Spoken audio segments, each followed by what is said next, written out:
Class 5-এর second summative evaluation পরিবেশ ও বিজ্ঞান।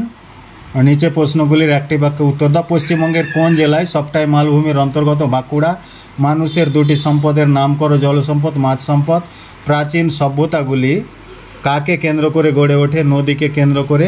কুলিক পাখিরালয় কোথায় অবস্থিত? উত্তর দিনাজপুর জেলার রায়গঞ্জে অবস্থিত। স্বাধীন ভারতের প্রথম শিক্ষামন্ত্রী কে ছিলেন? মৌলানা আবুল কালাম আজাদ। তারপর দ্বারকেশ্বর ও শিলাবতী নদী মিলিত হয়ে নাম হয়েছে, উত্তর হবে রূপনারায়ণ।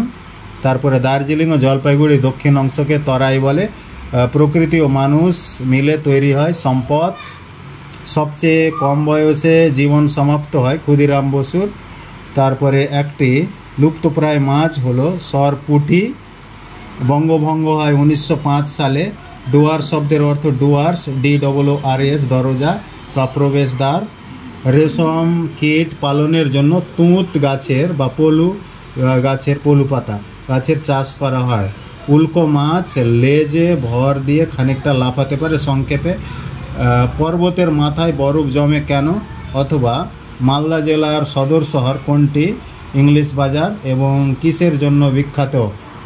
এটি রেশমের জন্য বিখ্যাত। তারপরে কোশ্চেন, মাতঙ্গিনীকে গান্ধী বুড়ি বলা হতো কেন? তারপরে লুপ্তপ্রায় প্রজাতির মাছ বলতে কি বোঝো? অথবা সবুজ বিপ্লবের সুফলগুলি লেখো।